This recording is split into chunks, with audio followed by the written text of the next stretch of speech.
Hi Virgo, this is your reading for the last 2 weeks of March 2026. So, tapos na yung Mercury retrograde natin. Pero itong last 2 weeks of March, unti-unti kasi yun eh. So, meditate tayo, yung mga mahirap kausap, hindi na mahirap kausap, yung mga hinihintay, darating na. Pero unti-unti yun, so sa April. So mag-prepare tayo for April kasi magiging maayos ang lahat sa April. So, miracles do happen, di ba? So, pero kailangan handa tayo sa mind, body, and soul para alam natin yung milagro na yun. So, kung hindi tayo handa dun, hindi rin natin ma-enjoy yung milagro na yun. Laging nangyayari ang milagro. So, let's be prepared. Like po sinasabi, lahat ng ito ay gabay lang.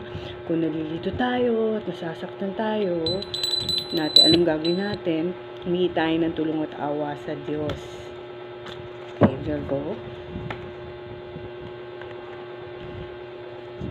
Okay, actually controlled mo everything. Kahit na yung love life mo,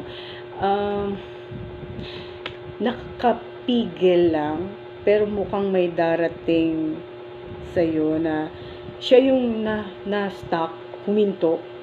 Pero ito yung humihinto lang to eh, pero laging darating. Hindi ito nawawala sa paligid mo. No, parang siya ang nangangailangan sa'yo. Parang yung energy mo, yun ang bumubuhay sa kanya.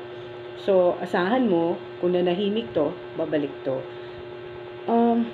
Kayang-kaya mo yun. Kayang-kaya mo siyang harapin. Alam mo yung anong dapat mong gawin. Kasi parang, kaya ito, ganito, hindi mo kailangan bigyan ito ng desisyon o panahon. O kasi ang dami mong kailangan gawin para sa iba pang bagay kaysa dito sa love life na ito. So, ang daming umaasa sa iyo sa panahon mo at mga ideas mo para isipin ito. Pero kasi darating ito. Kung nawala ito, darating pa rin ito. No? With your financial, meron lang mga pag-uusapan doon sa partnership, baka sa business, o kaya hindi lang kailangan nyo lang i-assess yung inyong napag-usapan tungkol sa kaperahan o kung ano man to. Pero, mag-e-end kayo na pareho kayong masaya. Okay? Magkasundo lang kayo. Kasi, partnership eh. Parang meron lang kulang. Siguro effect nga nung Mercury retrograde. Itong mga darating mga araw, yung mga hindi nyo pa alam yung gagawin niyo, ngayon malalaman nyo na. So, parang everybody happy when it comes to your financial. Meron kasing mga bagay na sa palagay ninyo hindi nyo pa masusolusyon.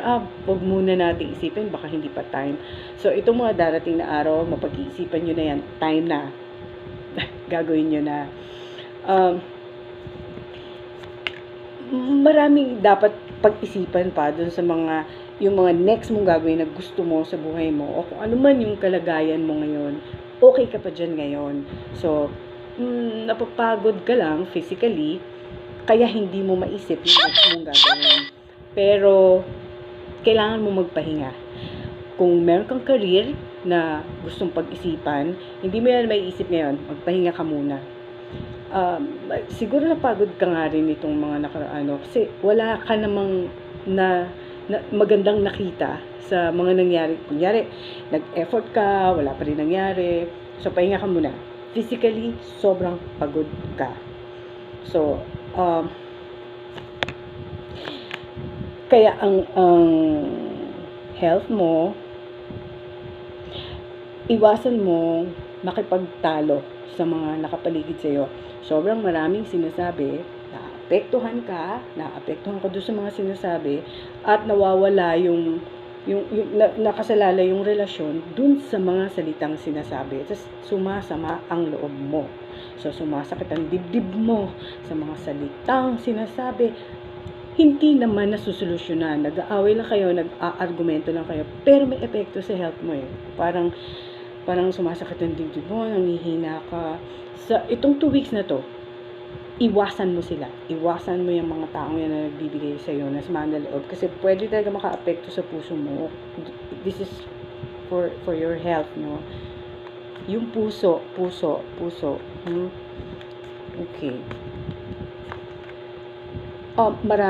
Maraming chance and opportunities. Kung ano yung nakikita mo na gusto mong i-start, parang naisip ko, okay, itong business na to, parang naisip ko, tamang daling ko tong pera kong to dito, gawin mo yan, kasi tama talaga yon.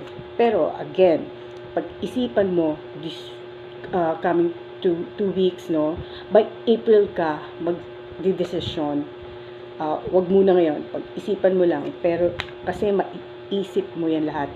Kasi hindi mo pa yan ma-workout eh. Kunyari, maisip mo yon, paano ko to tatrabahuhin? Hindi available yung mga bagay na yon.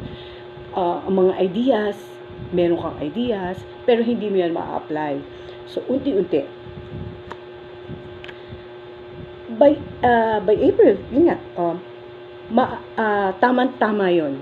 Divine timing. Pag naisip mo na saan ko to dadalhin, ay hindi ito yung tama. Sana maisip ko saan ko to dadalhin. Kasi buo na yung mga ideas mo, hindi ka lang sure kasi ba hindi mo pa nakakausap yung iba.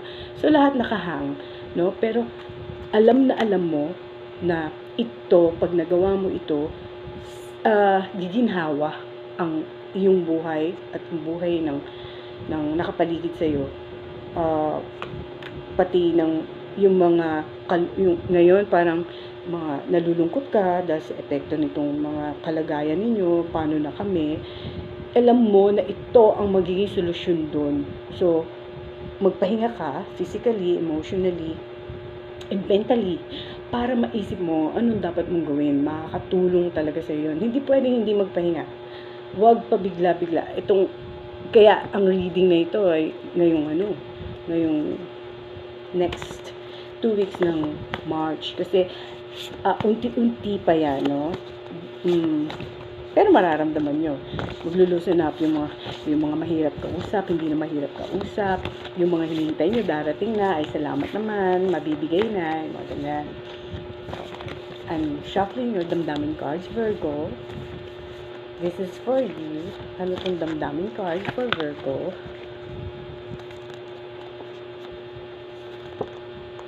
Damdamin cards of Virgo. Ikaw lang, wala nang iba. Virgo. Okay. And our happy alphabet letters, the first letter of your person. Kuha tayo ng tatlong letters. Sino tong mga ito sa buhay ng Virgo? Sino yung T, Virgo? Ito yung nagko-connect sa'yo. Meron ding B, Virgo. Sino yan mga yan? Comment kayo. Pwede nyo naman akong tanungin. Pwede kayong mag-suggest. And P. No, Virgo. Okay, like ko sinasabi, magdasal tayo, ayusin natin yung isip at katawan natin, at maraming hopes na darating at maaayos ang lahat. And this is your reading, Virgo. Thank you. This is Roma Soledad. Salamat.